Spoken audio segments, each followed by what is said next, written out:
Hello दोस्तों, आज की इस वीडियो में हम कहानी के माध्यम से हिंदी पढ़ने की प्रैक्टिस करेंगे। अगर आपने अभी तक पिछले वीडियो नहीं देखे तो देख लें, जिससे कि आपको पढ़ने में आसानी होगी। चलिए वीडियो को शुरू करते हैं। आज हम पढ़ेंगे बुद्धिमान राजा की कहानी। चलिए शुरू करते हैं। आज की कहानी एक अजीबो गरीब राज्य की है, क्योंकि इस राज्य में सामान्य राज्यों की तरह राजा हमेशा मरने तक राज्य नहीं करता था।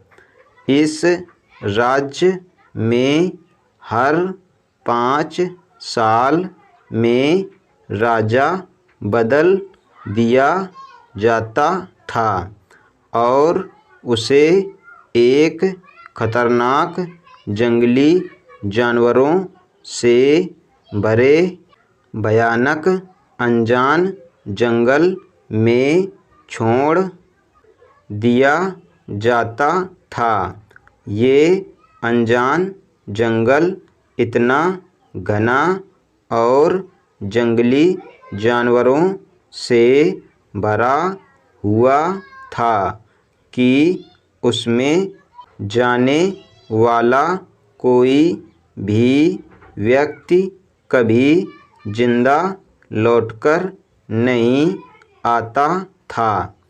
हर 5 साल में जब उस राज्य में नया राजा चुना जाता, तब वो राजा शुरू के दिनों में ही राजसी ठाट-बाट, ऐशो आराम और सत्ता के मोह में पड़ कर 5 साल बाद उसके साथ क्या होगा, उस बारे में जैसे भूल ही जाता था।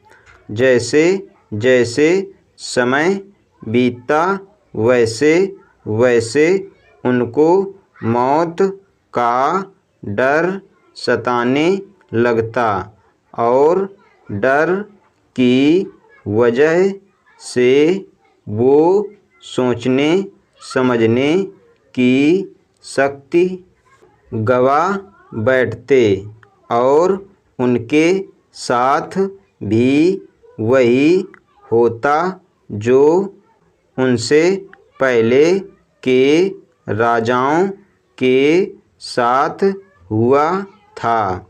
ये सिलसिला ऐसे ही आगे बढ़ता रहा और कई सामान्य लोग राजा बने और 5 साल के बाद उस जंगल में मरने के लिए भेज दिए गए।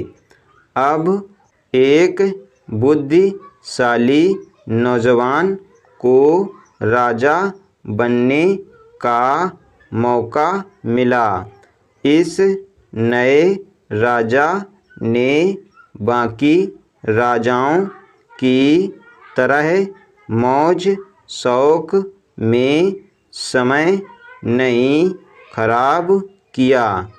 उसने अपने भविष्य के बारे में विचार किया और उसे खुशहाल बनाने का निश्चय किया।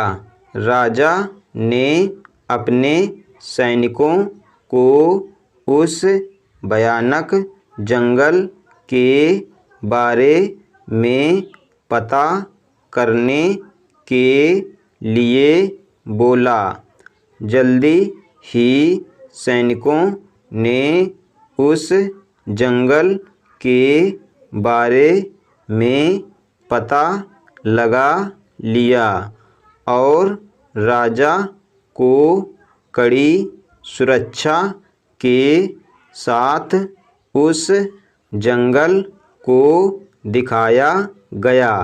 वहाँ पर कई लोगों के कंकाल मिले जो भूतपूर्व राजाओं के थे। नौजवान राजा ने बड़ा सोच समझकर एक योजना बनाई और उसके हिसाब से अपने लोगों को लगाकर जंगल के सारे पेड़ धीरे धीरे कर कटवा दिए। वहाँ जंगल के कटने से जानवर दूसरे जंगल में चले गए और बचे हुए जानवरों को भी राजा ने पकड़वा कर दूसरे जंगल में छोड़ दिए। 3 सालों तक जंगल कटवा कर वहाँ पर राजा ने एक आलीशान महल बनवा दिया। बाकी के 2 सालों तक राजा ने गरीब लोगों के लिए उस जगह हजारों घरों का निर्माण करवा दिया और इस जंगल को पूरी तरह एक नए राज्य में तब्दील कर दिया। जब इस राजा का 5 साल का कार्यकाल खत्म हुआ तो नियम के मुताबिक उसे उसी जगह जहाँ पर पहले जंगल था और अब उसे नया राज्य भेज दिया गया। उस नए राज्य में बसी नई प्रजा अपने राजा का पहले से इंतजार कर रही थी। वहाँ पर जाते ही इस नए राजा का बहुत भव्य स्वागत किया गया और यह राजा सिर्फ 5 सालों के लिए नहीं, हमेशा के लिए राजा बन गया। शिक्षा। दोस्तों, छोटी सी ये कहानी हमें जिंदगी का बहुत ही महत्वपूर्ण पाठ सिखाती है। कहानी हमें सिखाती है कि कैसे हम हमारे जीवन में छोटी मोटी खुशियों में डूबकर अपने भविष्य को खराब कर देते हैं। अगर हमें कुछ समय के लिए खुशियाँ मिलती हैं तब हम भूल जाते हैं कि हमें हमारा भविष्य भी हमेशा खुशियों से भरा रहे। इसलिए थोड़ा काम कर लेना चाहिए। आज हमने पढ़ा बुद्धिमान राजा की कहानी। अगर आपको ये वीडियो पसंद आए तो वीडियो को लाइक करें, हमारे चैनल बच्चों की शिक्षा को सब्सक्राइब करें। धन्यवाद।